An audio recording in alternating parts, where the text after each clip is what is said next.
Dice la palabra de Dios en Hechos, capítulo 13, versículos del 1 al 3, dice, había entonces en la iglesia que estaba en Antioquía profetas y maestros, Bernabé, Simón, el que se llamaba Níger, Lucio de Cirene, Manahem, el que se había criado junto con Herodes el tetrarca, o Herodes Agripa I, quien fuera el homicida de Juan el Bautista, y quien juzgó a Jesús, según lo estudiamos la semana pasada, y Saulo.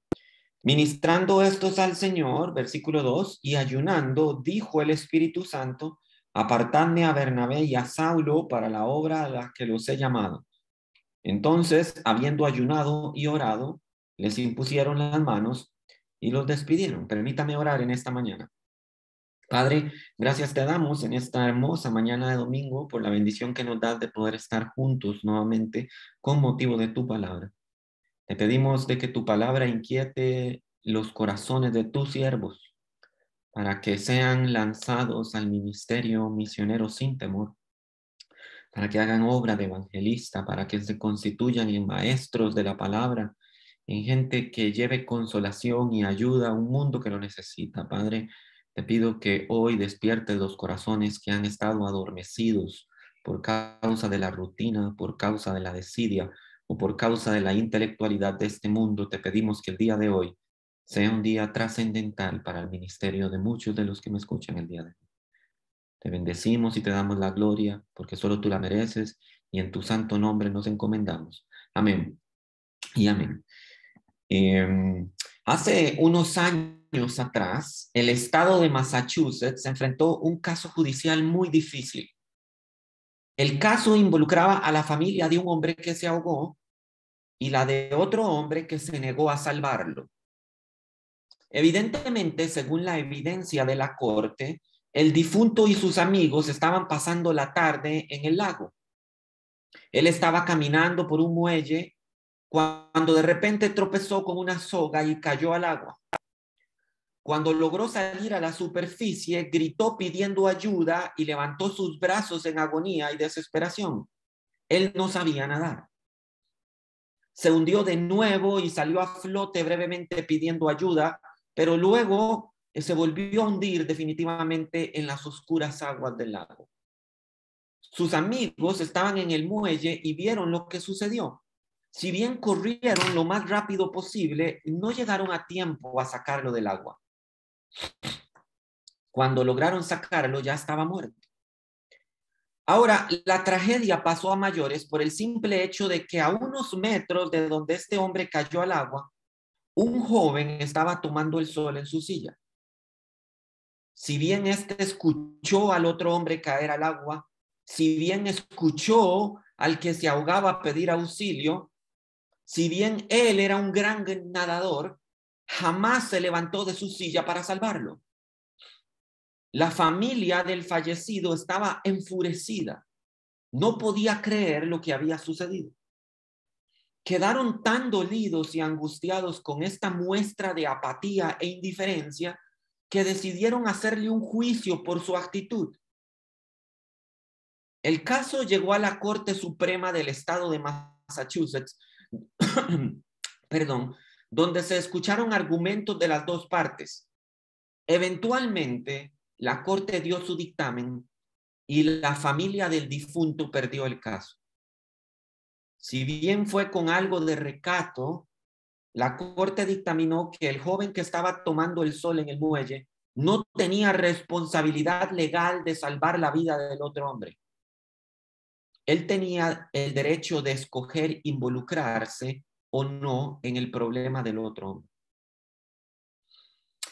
El dictamen de la Corte de Massachusetts parece ser la bandera ideológica de nuestra sociedad y tristemente cada vez más cristianos también.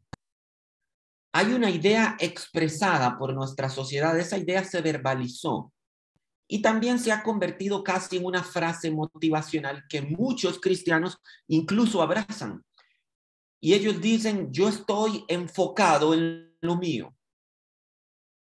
Y parece ser de verdad una frase muy motivacional que lleva a la autosuperación, Pero detrás de esa frase, ahí sí hay una idea que no se verbalizó, sino que está en lo profundo del subconsciente de muchos. Y es la frase, y por favor disculpe mi expresión, yo no me voy a joder por nada.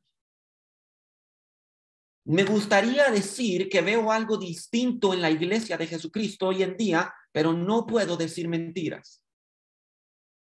La iglesia de hoy en día parece ser como ese joven tomando el sol en una silla, mirando que el mundo se ahoga en una agonía y decide no hacer nada. Su pretexto no cambia mucho de lo que suelen darse para cancelar cualquier compromiso. La informalidad que hay para cancelar cosas ya previamente acordadas es recurrente, y como en esta sociedad no se permite ser grosero en el sentido de decirle a la otra persona, ¿por qué usted es tan irresponsable de cancelar un compromiso? Entonces sencillamente cualquier excusa resulta válida, y lo peor es que se han tomado esas excusas para justificar incluso la ausencia de lo importante. Y a usted le parecerán algunas muy recurrentes e incluso muy útiles. Estoy muy cansado o cansada. Trabajo mucho y no tengo tiempo para ello. O estoy enfocado en este momento en mis estudios, o en mi familia, o en mi carrera, o en ver si ya puso la marrana. La realidad es que parece que la iglesia del Señor está solamente sentada en el asiento de atrás de un auto, esperando que otro sea quien dirija las cosas. Y mientras tanto, el mundo se ahoga a pocos metros de nuestra mirada. Ahora bien, si usted es de esos que está cansado de ser solamente un cristiano de la banca de atrás, esta enseñanza es para usted. La primera de 3 cortas secciones que traigo para usted en esta mañana la he titulado Una iglesia propicia para lanzar líderes al ministerio. Y con iglesia me refiero a usted, no a la congregación o a la comunidad. Me refiero a usted por su nombre y apellido, para que no tome la posición fácil y sencilla de diluir su responsabilidad dentro de un colectivo. Es la responsabilidad de Home Church. No, es su responsabilidad. Es la responsabilidad del liderazgo de Home Church o del pastor general de la iglesia. No, es su responsabilidad, con nombre y apellido. Estoy predicando a cada uno de ustedes de forma singular.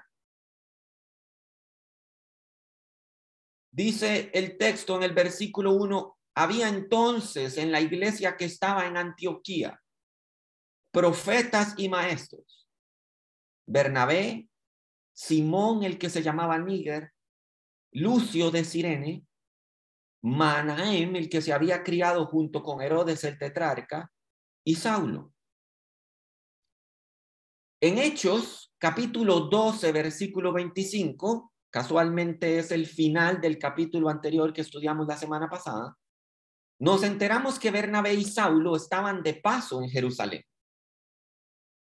Recordemos que Pablo y Bernabé estaban realizando un ministerio de enseñanza en Antioquía, pero subieron a Jerusalén para ayudar a los santos con una ofrenda, tal y como podemos leer en Hechos capítulo 11, versículos del 25 al 30. Por favor, vamos ahí. Hechos capítulo 11, versículos del 25 al 30. Dice la palabra del Señor.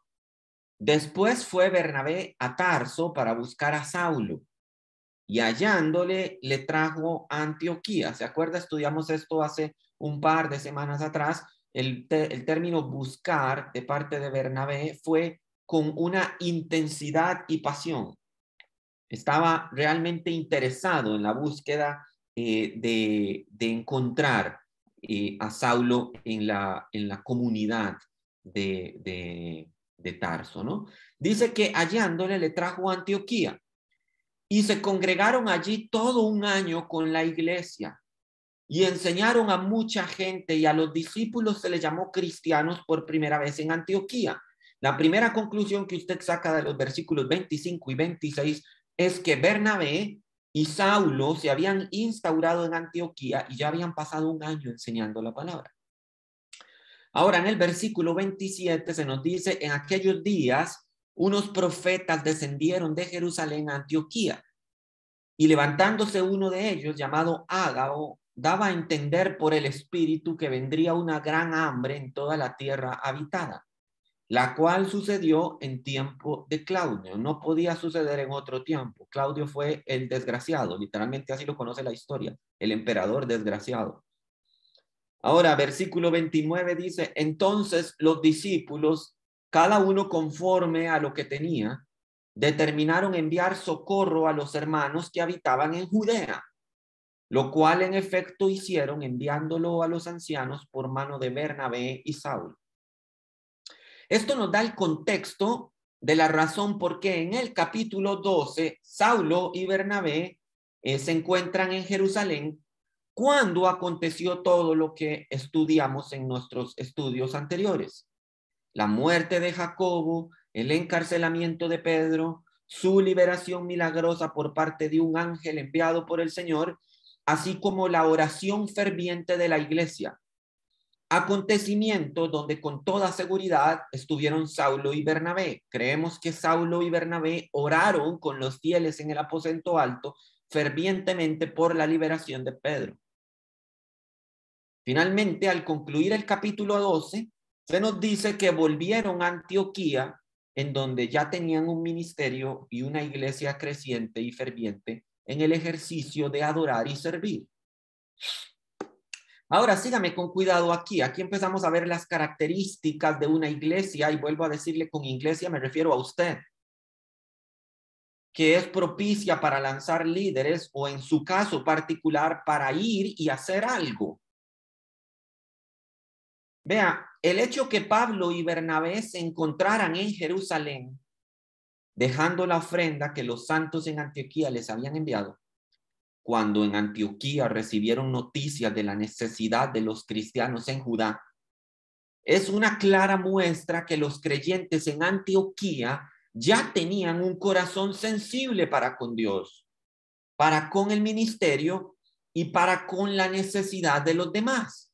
¿Escuchó eso? Tenían un corazón sensible para con Dios, para con el ministerio, esto es el servicio, y número 3, para con la necesidad de los demás. Ese es el orden de prioridades en su ministerio o el que debería haber. Se debe manifestar un amor entusiasta. Por favor, considere esta última palabra con suma importancia. Es un amor entusiasta, primeramente y primordialmente para el Señor, luego con el ministerio al que somos llamados y luego para con los que permanecen en situaciones de angustia. Hay algunos que por los afanes de este siglo, por el trabajo, por las responsabilidades familiares, por las responsabilidades sociales, por los estudios o por lo que sea, han perdido ese amor entusiasta por el Señor y por servir a su obra. Ese entusiasmo ya no es más que un recuerdo lejano de los días en los que inicialmente se reconciliaron con el Señor.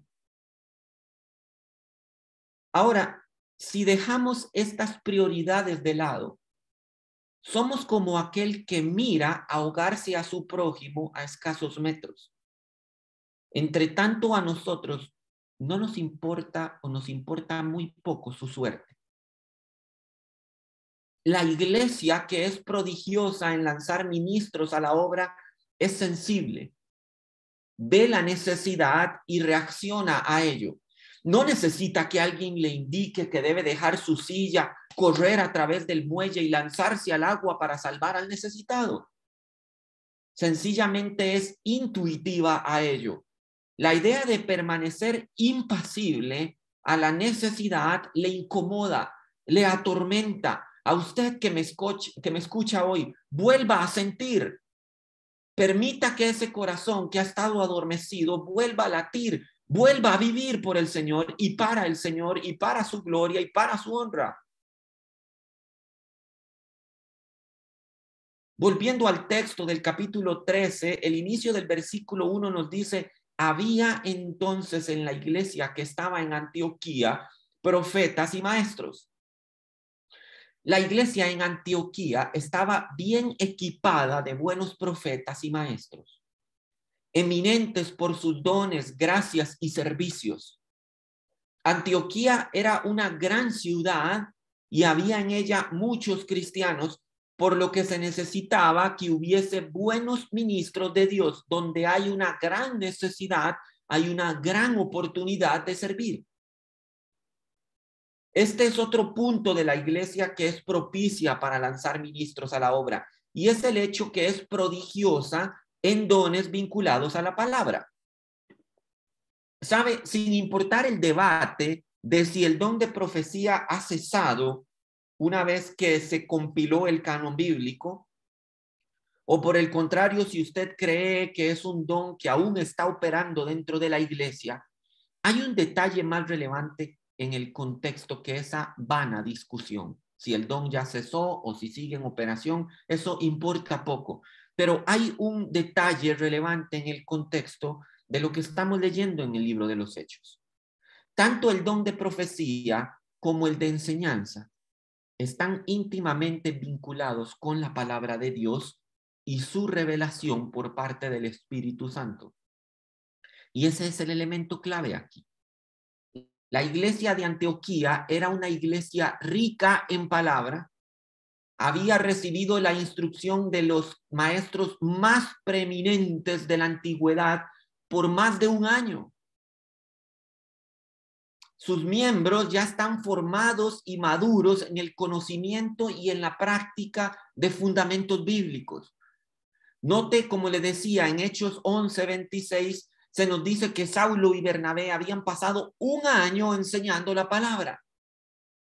Un año completo y la iglesia ya está lista para ser una plataforma misionera para el mundo gentil. Aquí la aplicación que nos duele y nos avergüenza. Home Church cumplió en febrero 10 años de ministerio. Vean dónde quiero llegar. En un año esta iglesia ya tiene un fundamento espiritual que le hace entender que debe avanzar. ¿Y usted?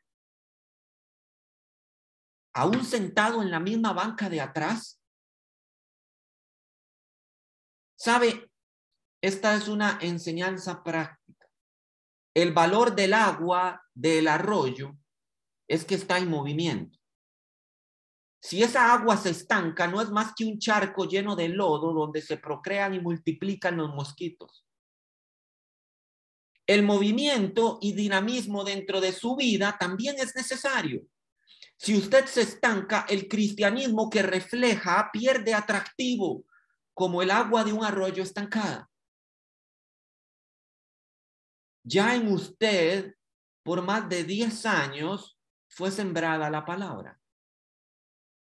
Ahora levántese y fructifique para la gloria y honra del nombre del Señor. Otro aspecto de la iglesia de Antioquía es que es diversa en el buen sentido. Ahora la palabra diversidad es una mezcla de cosas tan abominables. Pero la iglesia de Antioquía de verdad era diversa. Había personas con trasfondo, testimonio y con habilidades, destrezas, dones espirituales tan diversos y tan importantes. Mire los que conforman el liderazgo de esta iglesia, según nos dice el texto del versículo 1 en su parte B. Dice que los que conformaban el liderazgo de esta iglesia eran Bernabé, Simón, el que se llamaba Níger, Lucio de Cirene, Manahem, el que se había criado junto con Herodes el tetrarca, y Saulo. Bernabé es el primero en la lista. Y bueno, ya hemos estudiado en el libro de los Hechos acerca de él. Fue conocido por su bondad y su piedad para con los creyentes. Y también tenía una vocación a consolar y a restaurar. Por otro lado, está Simón, a quien llamaban Níger. Vea, la construcción de esta lista implica que también Simón era de Cirene. Luego vamos a estudiar por qué. Ahora, Cirene era una ciudad a lo largo de la costa del norte de África. Note desde dónde viene. Era llamado por su nombre Níger, la cual es la palabra latina que significa de piel negra. Es la palabra de la cual obtenemos nuestra palabra en el castellano de negro. Entonces, Simón era un creyente negro del norte de África. La historia eclesiástica afirma que este Simón es el mismo hombre que cargó la cruz de Cristo hacia el Gólgota. Esto es extraordinario. Este Simón, este negrito de la parte norte de África, estaba de paso en Judea cuando estaba siendo martirizado nuestro Señor Jesucristo. Y es el libro de Marcos en el capítulo 15, versículo 21, donde se nos manda o se nos dice que un hombre que venía del campo llamado Simón de Cirene. ¿Se da cuenta? Por eso les decía que la construcción de esta lista implica que Simón, al igual que Lucio, los dos eran de Cirene. Y bueno, este Simón de Cirene, que el libro de Marcos nos ilustra en el capítulo 15, versículo 21, nos dice que este Simón también era padre de Alejandro y de Rufo. Lo puede constatar en su Biblia. Marcos capítulo 15, versículo 21 nos dice que Simón de Cirene, o Simón, el que se llamaba Níger, era padre de Alejandro y de Rufo.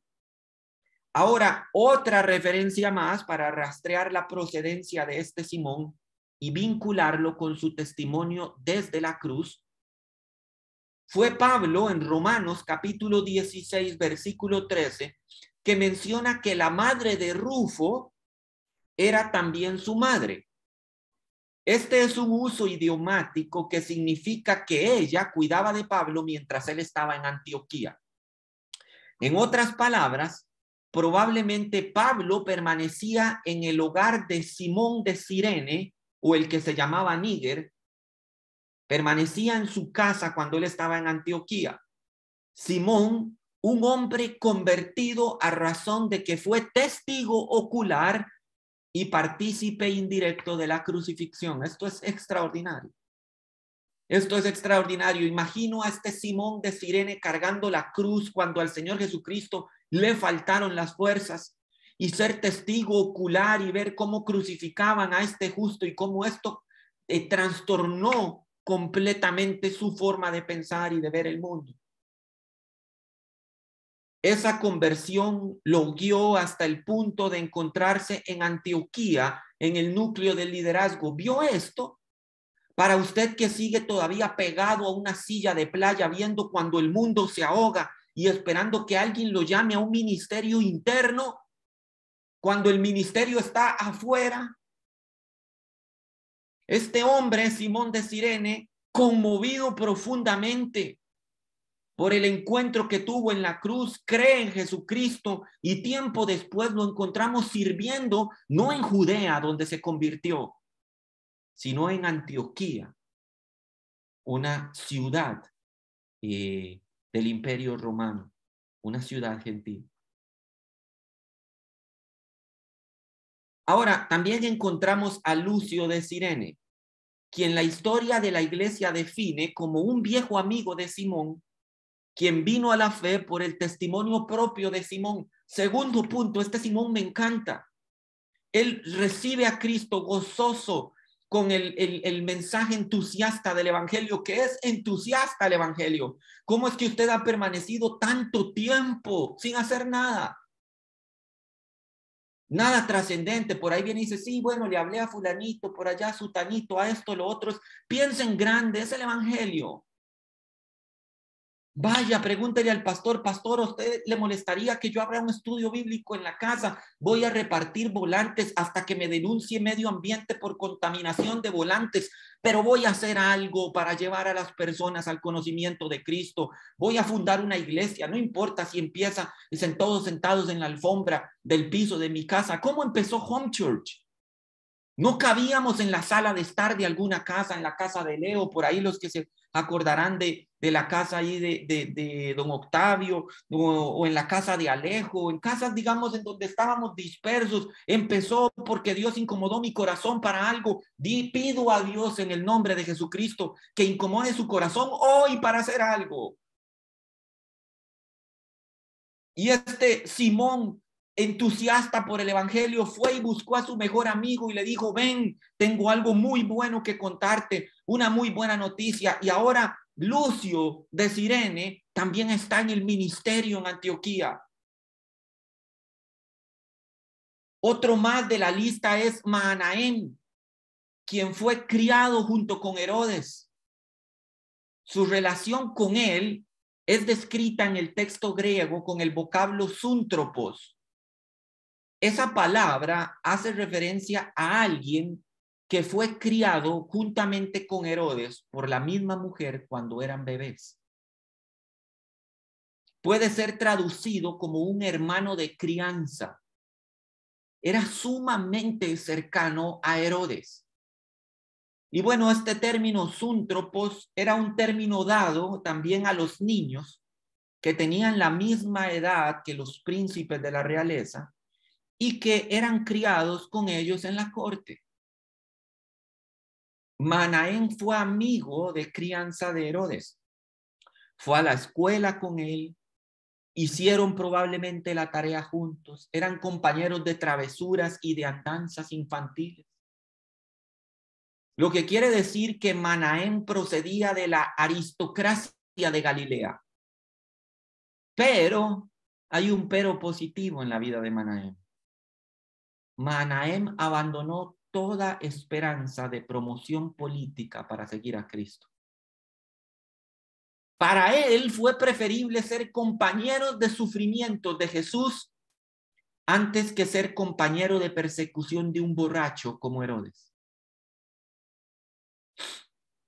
Finalmente, en esta prodigiosa y diversa lista encontramos a Saulo. No voy a añadir mucho a ese nombre, no necesita de presentación.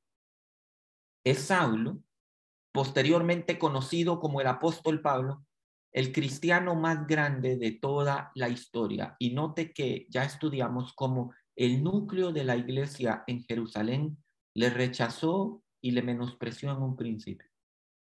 Fue Bernabé quien lo fue a buscar a Tarso y lo trajo hasta Antioquía. Y aquí encontramos al más grande cristiano de la historia en Antioquía, trabajando en unidad con una iglesia diversa.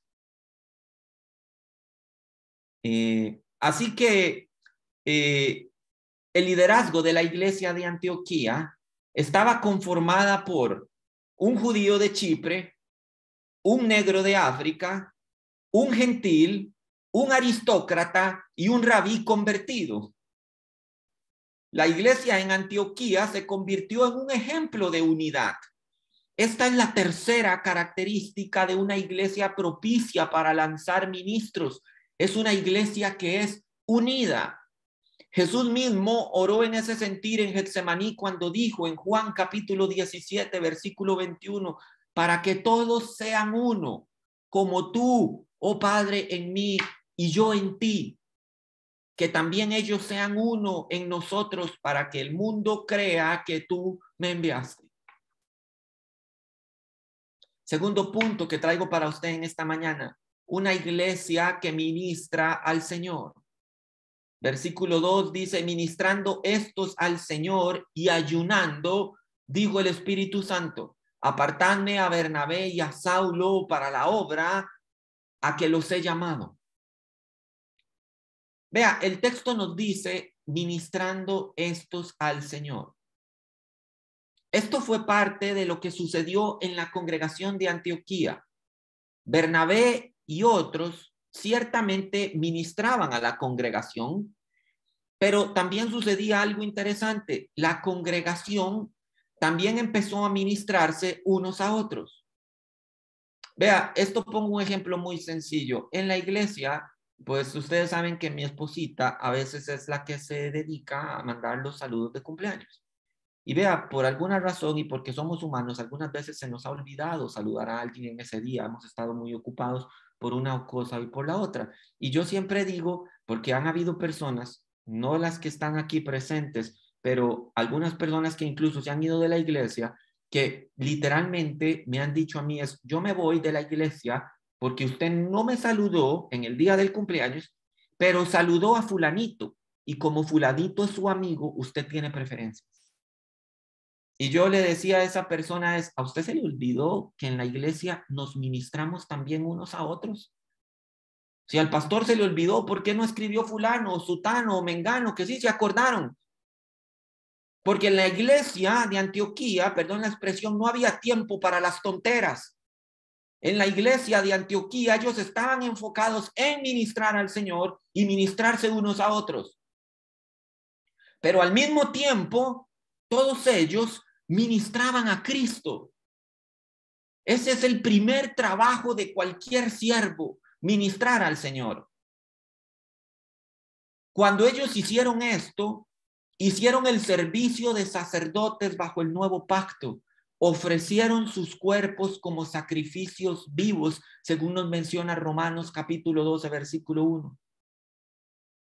Por tanto, os ruego, hermanos, por las misericordias de Dios, que presentéis vuestros cuerpos en sacrificio vivo, santo y agradable, que es vuestro verdadero culto. ¿A quién? ¿Entre ustedes? No, es vuestro verdadero culto al Señor. Ahora bien, ¿qué significa ministrar al Señor?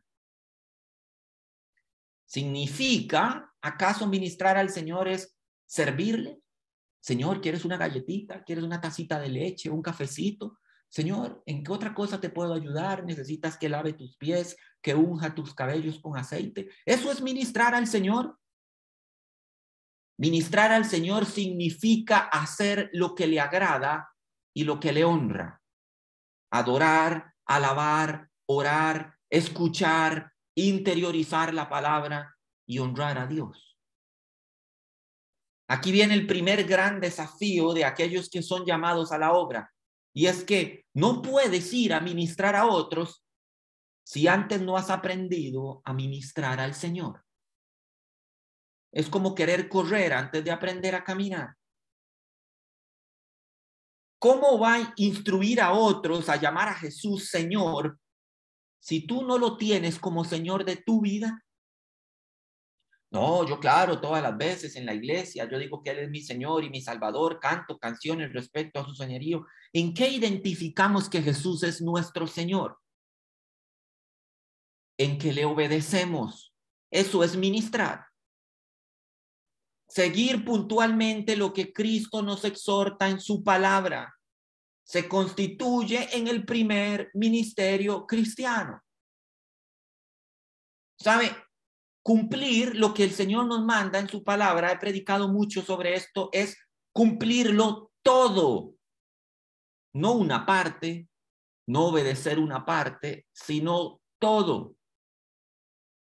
Absolutamente todo. Nadie que es padre se deleita en la obediencia parcial de sus hijos. Cuando mi hija se está alistando o ella dice que se está alistando para ir a la escuela y nosotros le decimos, hija, por favor, ponte el uniforme y lávate los dientes. Cuando vemos que se lavó los dientes, pero no se puso el uniforme y ya es hora de irnos, créame que su obediencia parcial no es algo que nosotros aplaudimos como padres. Bueno, Eva, qué bueno que te lavaste los dientes, aunque estás 25 minutos atrasada con ponerte el uniforme. Ningún padre se deleita en la obediencia parcial de sus hijos. Hoy en día, aún entre ustedes que me escuchan en la intimidad de la iglesia de Home Church, hay personas que obedecen parcialmente el mandato de Dios. Bueno, sí, yo me congrego, aunque de vez en cuando, si hay un asunto importante, tengo que cancelar la congregación. Eso es prorrogable. Bueno, no, sí, el pastor nos ha instado tantas veces a llevar desafío bíblico todos los años, pero este año volvimos a las mismas excusas del principio. Estoy muy ocupado. Este no es un buen año para llevar desafío. Ah, pero sí es un buen año para hacer cualquier otra cosa, viajar, lo que sea. Salir a comer, salir a celebrar y todo es, cualquier cosa que es relacionado al Señor es prorrogable. O ponemos la excusa con la expresión que al principio dije que no me agrada. Es muy tica, pero es muy cierta. Yo no me voy a joder. ¿Para qué? Si tengo tanto trabajo, ¿para qué? Y ahora poner un estudio bíblico en la casa. Yo no me voy a joder. Esa fue la actitud del joven que estaba sentado en una silla, viendo cómo otros se ahogaban. Es muy cansado, lleva mucho trabajo. Es que, ¿por qué yo me voy a andar complicando esto y lo otro y acá y por allá? Personas que no pueden ni obedecer al Señor en lo más puntual, diezmar y ofrendar. Se supone que esa es una obediencia que debes aplicar cada mes. Dios cada mes te presenta la oportunidad de obedecerle y honrarle una vez al mes con tus diezmos y ofrendas. No, este mes sí, esta otra vez no. Aquí es que tenía un plan de hacer esto y lo otro en la casa o salir de viaje para aquí y para allá. Entonces no voy a dar el diezmo. Al fin nadie se va a dar cuenta. Te olvidas que hay unos ojos vigilantes en el cielo que todo lo ven y crees que Él como Padre se deleita en tu obediencia parcial. Ministrar al Señor es obedecerle en todo o nada. ¿Es tu Señor o no lo es? No puedes ir a servir a otros como un cristiano cojeante o impedido en el aspecto espiritual. Por eso es que cuando vas a predicar nadie te hace caso. Por eso es que vas a predicar y nadie escucha, ningún corazón se quebranta porque el tuyo mismo todavía está endurecido y no obedeces la voz de Dios. Eres un cristiano que cojea, eres impedido en el aspecto espiritual y pretendes instruir a otros. Primero ministra al Señor. Si no, cometerás el error de instruir a otros en el incorrecto andar en que tú te encuentras. Vas a formar una iglesia que no tiene un corazón sensible a ministrar al Señor. Lava primero tus ropajes. Pero si nos abocamos a ministrar al Señor y a obedecer fielmente sus mandatos, entonces estamos listos para saltar de la silla. Podemos salvar a otros de ahogarse, pues nosotros mismos no nos estaremos ahogando. Muchas veces hay que preguntarse si no es el cristiano el que más bien se está ahogando. Un ahogado no puede salvar a otro que se está ahogando. Ahora, la palabra traducida como ministrando es aquella utilizada usualmente en la traducción de la Septuaginta para el servicio de los sacerdotes y levitas en el tabernáculo. Este es un dato que debe hacernos meditar acerca de la seriedad de ministrar al Señor. Si es que usted ha leído al ministerio santo de los sacerdotes y levitas descendientes de Aarón, se dará cuenta que su ministerio no era un juego. Debían conducirse con fidelidad y dignidad, pues ellos daban la cara ante la presencia inmediata del Dios en el tabernáculo. Así de serios ministrar al Señor. Ahora, el texto nos dice, o más bien, no solo nos dice ministrando, sino que también añade ayunando como parte de su servicio al Señor. Entonces, ellos no solo estaban ministrando al Señor, sino que también estaban ayunando. Probablemente ayunaron porque sintieron la necesidad de buscar a Dios de una forma especial. Qué importante es que aquellos que son desafiados a lanzarse al agua, de verdad son inquietados por Dios a ir más allá, a buscarle de una forma más especial. Cuando leemos o hablamos de las noticias misioneras, por ejemplo, o los aspectos del servicio a Dios, ¿sabe?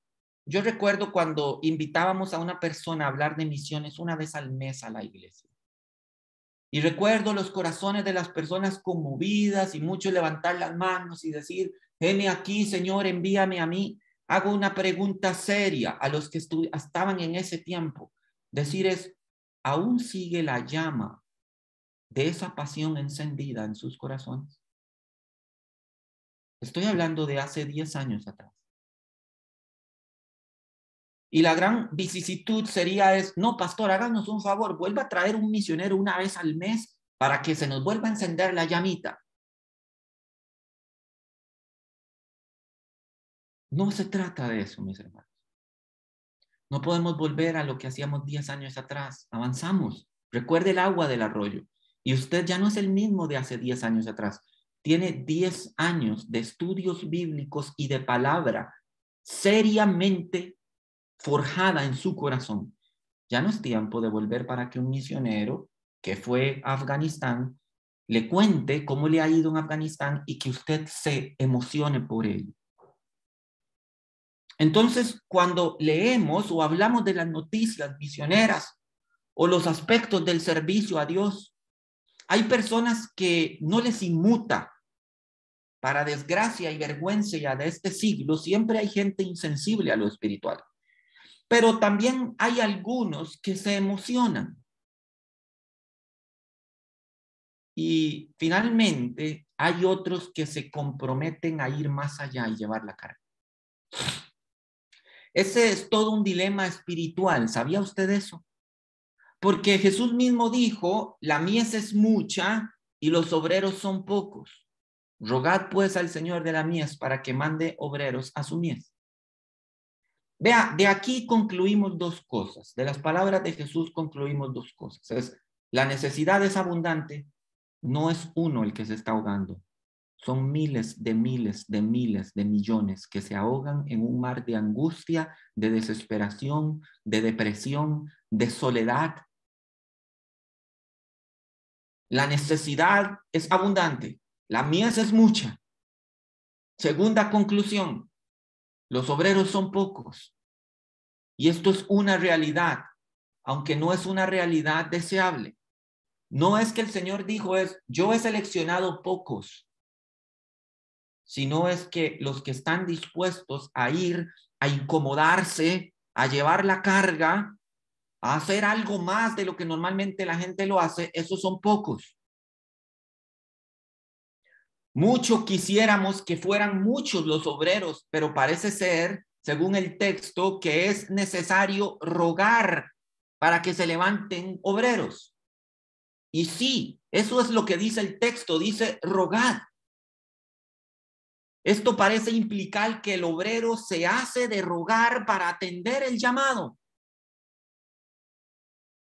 No dejo de pensar que el cristianismo de hoy en día se debate entre permanecer pegado a su silla o saltar al agua para salvar un alma. Son personas como aquellos que ponían excusas a Jesús. Sí, Jesús, pero déjame primero ir a despedirme de mi padre. Sí, pero primero déjame ir a enterrar a mi familiar. Pero primero me déjame ir a hacer esto y hacer lo otro. Nunca es un buen tiempo. Nunca, no, es que Señor, mira, es que me acabo de casar, no, es que estoy trabajando muy fuerte, no, es que estoy todavía llevando clases en la universidad, no, es que esto, es que es lo otro. Parece ser que Dios de nosotros solo recibe nos. No, no puedo, ahora no, más tarde, cuando me pensione, nunca llega el tiempo.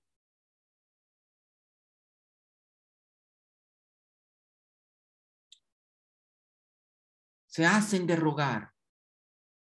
El caso es que estos discípulos empezaron a poner esa carga en ellos y empezaron a hacer más aún que solo orar. Ellos empezaron a ayunar, a afligirse a causa de la carga. Ahora que en Desafío Bíblico pasamos por Nehemías, Nehemías es un libro que me conmueve profundamente cada vez que lo leo. Vemos esto mismo en este increíble siervo de Dios. Dice que él escuchó la gran necesidad en que se encontraban sus hermanos en Jerusalén y dice, y lloré e hice duelo por ellos. Y también dice, y ayuné muchos días. Él sintió la carga, sintió la angustia. Nehemías fue más allá de lo que hicieron los otros que solo trajeron la noticia. Juzgando por el llamado descrito en el texto, es posible que hayan buscado a Dios sobre la necesidad de difundir el evangelio a toda la tierra. Note por lo que está ayunando esta iglesia. difundir el evangelio por toda la tierra. Ese fue el último mandato del Señor Jesucristo. Y ellos están orando por eso.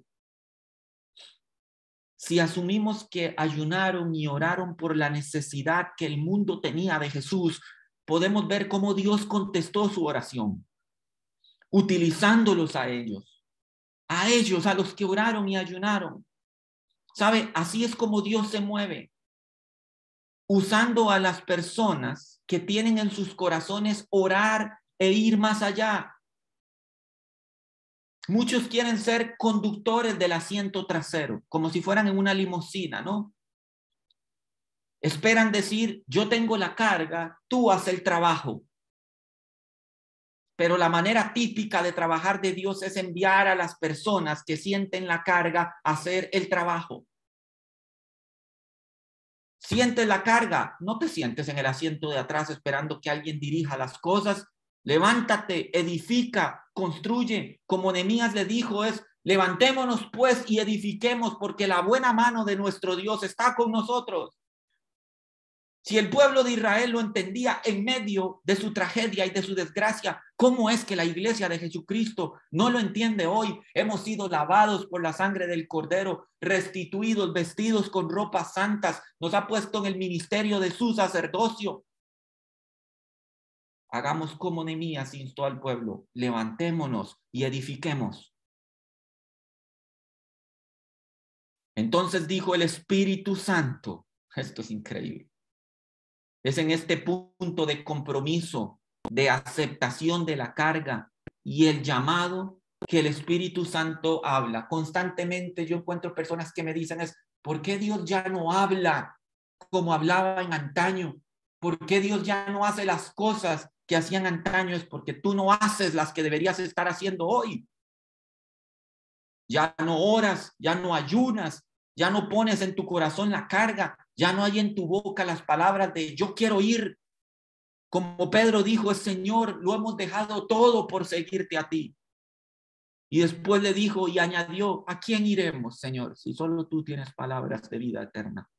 Ya no hay nadie que esté dispuesto a dejar todo, a incomodarse para ir y servir al Señor. Probablemente el llamado llegó a través del ministerio de los profetas de la iglesia en Antioquía, aunque podría también haber llegado simplemente a través del testimonio interno del Espíritu Santo. Esa voz que está hablando a su corazón y que le dice es, aunque las palabras del pastor son exhortativas, sé por parte del Espíritu que tiene razón. Ese es el testimonio del Espíritu. Habrá otros que endurecerán su corazón y dicen, ese mensaje no es para mí. No puedo imaginarme por un momento que la asamblea de cristianos en Antioquía escuchara una voz. Vea, bien pudo haber sucedido, de haberlo querido Dios, que él hablara en medio del trueno, del silbo apacible, o en medio del terremoto, como usted lo quiera, y que les dijera, apártenme a Saulo y a Bernabé ahora. Pero, ¿sabe? Creo que precisamente por eso el texto dice que la congregación de Antioquía tenía profetas y maestros.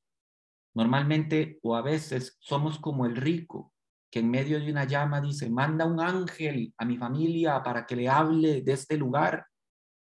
Y lo que le respondió Abraham dijo, a Moisés y a los profetas tienen, que a ellos escuchen. Muchas veces el cristiano dice, quiero escuchar la voz de Dios desde el trueno. Y Dios le dice, tiene mi palabra, a ella, escúchala. Y sabe, ese es quizás el error de muchos hoy en día. Tratan de forzar un éxtasis para escuchar la voz y al no escucharla, entonces no hacen nada. Y entonces tratan de espiritualizar las cosas. Usted sabe que el cristiano religioso es experto en buscarse un pretexto y camuflarlo detrás de una espiritualidad. Es que Dios no me ha llamado. O dicen, hasta que Dios me hable. El caso es que Dios ya ha hablado. Lleva más de 2000 años de haberlo hecho. Si mal yo no recuerdo, en Mateo 28 les dijo, id por todo el mundo y haced discípulos, formen iglesias. Preguntarse tal cosa ¿Será que es que Dios quiere que yo le hable a otros de Cristo, que los disipule? ¿Será que es que Dios tiene ese ministerio para mí? Preguntarse tal cosa es como ver al hombre ahogarse y decir, voy a orar para ver si Dios me revela que debo salvarlo. Sé que el ejemplo es reiterativo, pero la desidia espiritual de muchos cristianos en este tiempo ha llegado a ese punto del absurdo. Algo que no dejo de observar es que el Espíritu Santo no les dio a los de Antioquía un discurso. Los discursos son más del tipo de Herodes. ¿Se acuerda el estudio de la semana pasada? Dice que Herodes se sentó en el banco para juzgar y les arengó. O sea, les dio un discurso, una demagogia y una hablada política. Los discursos son para Herodes. El Espíritu Santo no se dedica a darles un discurso. Bueno, venga, siéntese iglesia, vamos a abrir la carta del Apocalipsis y vamos a leer de los 4 jinetes y esto y lo otro. El Espíritu Santo, dentro de sus pocas palabras, pero concretas, dijo, apartadme. Antes de que Bernabé y Saulo pudieran hacer algo significativo por Dios, primero tenían que ser apartados para Él. Si tú eres apartado para Dios, significa que debes separarte de todas las otras cosas. No puedes realmente decir sí al llamado de Dios en tu vida hasta que puedas decir no a las cosas que te mantendrán alejado de ese llamado. El gran dilema existencial de la iglesia hoy en día es que sigue manteniéndose en muchas cosas de las que ya debería haber dicho no. Y escuche esto, porque esto es verdad, aunque nos duela mucho. Muchas veces aquellas cosas que tenemos que decir que no, ni siquiera son pecado.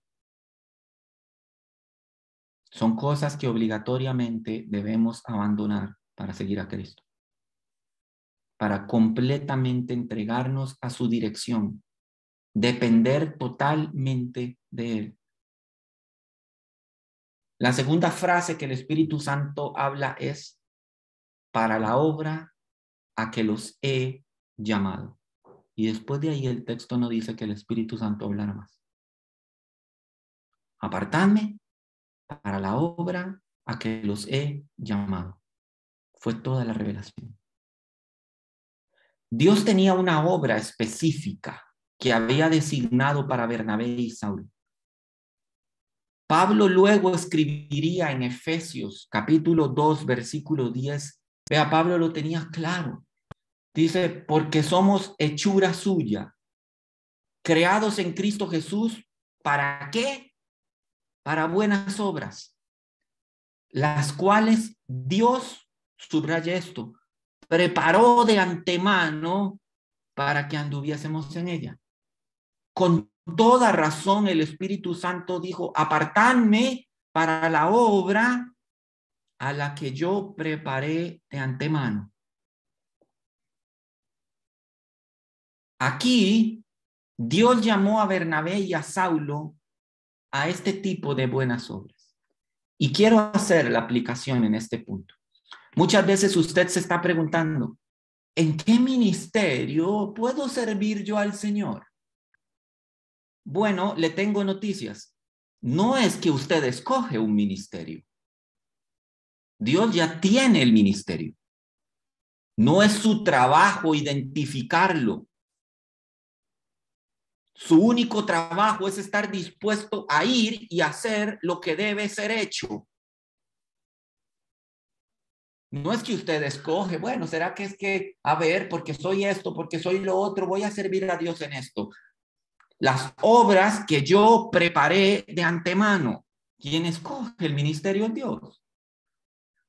Usted solo tiene que levantarse y hacer. Finalmente, la palabra dada por el Espíritu tiene una variable de tiempo. ¿Sabía usted eso? La frase apartadme a Bernabé y a Saulo para la obra a que los he llamado es una frase en tiempo presente. Eso significa que el Espíritu Santo les está diciendo, ahora, no es dentro de poco o de aquí a un año o después de pandemia o cuando te acomodes con los estudios o en tu nuevo trabajo o en tus lecciones de esto o lo otro. El Espíritu Santo dice, el tiempo es ahora. Hay cristianos que parece que están esperando el arrebatamiento para moverse a hacer algo.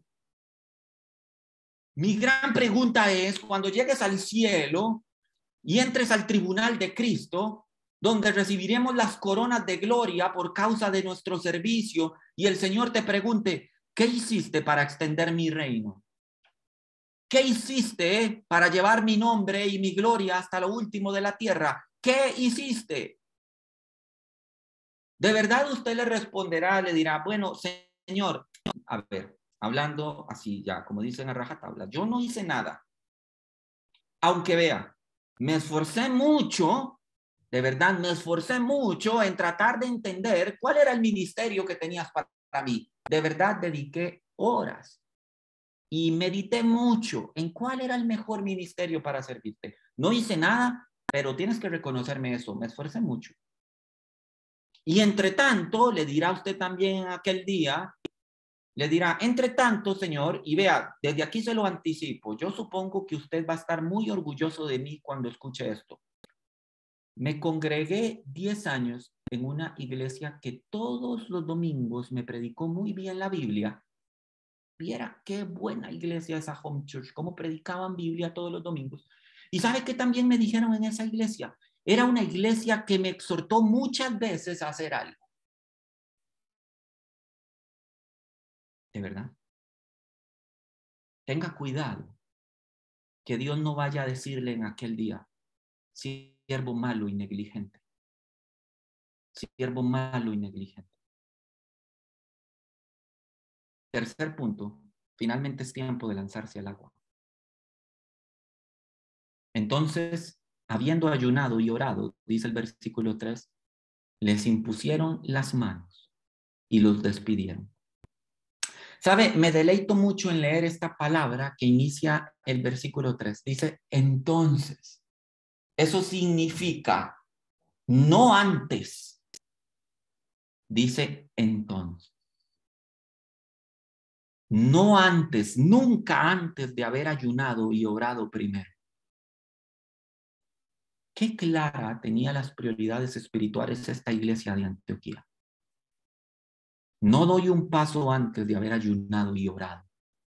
Me recuerdan las palabras de Moisés, si tú no vas con nosotros, oh Dios, no me lleves a ningún lado. Fueron enviados con ayuno y oración. Todo este trabajo requería de una dependencia total en Dios. Y el ayuno y la oración demostraron esa dependencia. Dice el texto, es hermosísimo esto, les impusieron las manos. La imposición de manos era una forma de hacer oficial el nombramiento para este trabajo. Si hay algo que extraño, antes de cuando vamos a comenzar una prédica, cuando le tocaba predicar a Chinito, a Estevitan Cortines o a Dani o a Coqui, es antes de que ellos empezaran a predicar, yo les ponía las manos y oraba por ellos y de todo corazón pedía que Dios te use. Les susurraba al oído, ellos saben lo que yo les susurraba al oído antes de irme a sentar, tomar mi Biblia y mi libreta de apuntes para recibir de ellos lo que Dios les había revelado en lo secreto. Yo les decía en el oído, les decía, es que Dios te use. La imposición de manos de los ancianos. Cuando Eva iba a orar, cuando iban a hacer, perdón, cuando nos dimos cuenta que Eva estaba en la pancita. Recuerdo que pasaron mis papás y mis suegros, impusieron las manos sobre nosotros y sobre el vientre de Eva y consagramos a Eva para la gloria del Señor desde el vientre. Cuando iban a hacer Aurorita, cuando iban a hacer Abby, hicimos lo mismo. No pudimos hacerlo con Isabela por esta maldita pandemia. Pero qué importante es que la congregación reconozca y dice, este es el siervo que Dios ha escogido. Vamos a imponer sus manos, vamos a imponer las manos para que Dios le envíe, para que le acompañe, para que cumpla a cabalidad la obra que preparó de antemano para él, para que muchos lleguen al conocimiento de Cristo.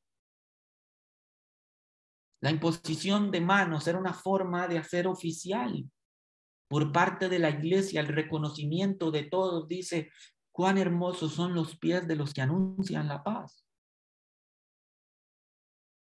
Ahora, y termino con esto, la iglesia los despidió. ¿Sabe? No hay una despedida que sea alegre, pero a lo largo de mi ministerio en Home Church, yo he podido ver que ha habido mucha gente que se ha ido de la iglesia, quizás por los motivos incorrectos. Y se ha ido algunos resentidos, algunos peleados, algunos en desacuerdo con las formas de hacer las cosas o con los modos del pastor o por esto y por lo otro. Y yo digo ¿cuánto quisiera yo como pastor despedir a personas porque me dicen, pastor, voy a poner una iglesia en Cartago. Por favor, ore por mí. Siento el llamado. Le pido que me ayude en oración y si es posible financieramente también, si me puede prestar unas sillas o el púlpito viejo o el nuevo o lo que necesite. ¿Cuánto me gozaría yo en poder despedir a esas personas para decir, Dios me está llamando ya? Por favor, no me detengas más. Dios me está llamando a formar el ministerio en Alajuela, en Cartago, en Heredia, en Guanacaste, en Pérez Celedón, en cualquier lugar. Dice, es a ti al que Dios está llamando. No esperes que el pastor se siente en el carro y te lleve y vos vayas sentado en el asiento de atrás. Es tu carga, es tu responsabilidad, es tu llamado. ¿Cuánto me gozaría yo que Home Church disminuyera en cantidad de miembros, pero que la iglesia de Jesucristo creciera y se esparciera? En la iglesia anteriormente a este texto, muchos habían salido como misioneros accidentales. Recordamos a Felipe descendiendo en Samaria porque la persecución se había explotado por causa de Saulo. Pero antes de esto nunca hubo un esfuerzo concertado y organizado como este para ganar gente para Jesús. Así que culmino con una pregunta para usted. ¿Siente usted que ha perdido el entusiasmo por anunciar a Jesús y su santo evangelio con un profundo amor y gozo? ¿Siente usted que esa determinación inicial cuando había llegado a Cristo, que le dijo yo te serviré, en lo que necesites yo lo haré? Y que 10 años después su intencionalidad se ha diluido y usted hoy en día aquella pasión por servir al Señor ya solo es un recuerdo lejano. Si es así, permítame guiarle en una oración. Padre, gracias te damos en esta mañana por el anuncio de tu palabra. ¿Cuánto necesita la iglesia despertar? Estamos como ese joven sentados en una silla, mirando a pocos metros cómo se ahoga alguien y diciendo, ese no es mi problema. Yo estoy enfocado en mis cosas. Yo no me voy a joder. Ya de por sí tengo suficiente. Termino cansado mi semana, me merezco un descanso. ¿Para qué voy a fundar iglesias? ¿Para qué voy a hacer estudios bíblicos en la casa? Eso es joderse. Padre, primero te pedimos perdón por pensar así, porque hemos sido testigos de la agonía que sufre el mundo y hemos estado impávidos ante ella. Te pedimos de que inquietes el corazón de tu iglesia, porque no empieza por el conducir de la iglesia, sino por mí. Que yo me levante y haga lo que hace más de 2000 años nos mandaste que hiciéramos. Ayúdanos a retomar ese fuego del ministerio y del don que hay en ti, como Pablo le dijo a Timoteo. Le dijo Pablo a Timoteo, mas tú haz obra de evangelista, cumple tu ministerio. Padre, hay muchos a los que les estás hablando en esta mañana. a los que están sentados desde la comodidad de su casa y a los que escucharán este mensaje a través de un link de YouTube. Te pido que tú levantes el corazón de tu iglesia, que tú levantes el corazón de tus siervos, que como Nehemías sientan carga y estén dispuestos a ir a los campos a recoger la mies. Yo bendigo a tu iglesia y te pido que tu Santo Espíritu les toque en esta mañana y avive sus corazones para gloria y honra del nombre de Cristo.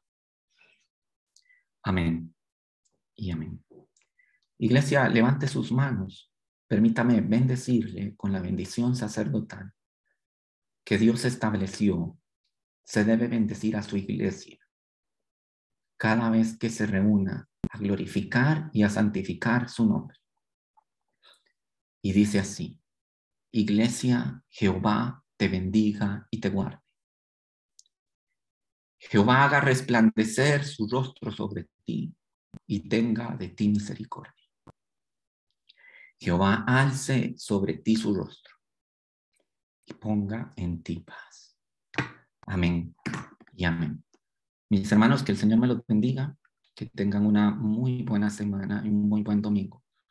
Un abrazo a todos. Dejo la sesión abierta, como siempre, si usted me quiere comentar o hablar algo con sus hermanos, que el Señor me los bendiga y que tengan un muy buen domingo. Bendiciones a todas las mamitas de anticipado, todas las bendiciones para nuestras madres, para todas ellas, las que nos han criado y las que nos han formado en el Evangelio. Que Dios las bendiga siempre y que su ministerio, un ministerio de piedad que solo Dios conoce, que forma siervos, hombres y mujeres de bien, sea bendecido siempre delante de Dios. Que el Señor me los bendiga a todos. Un abrazo.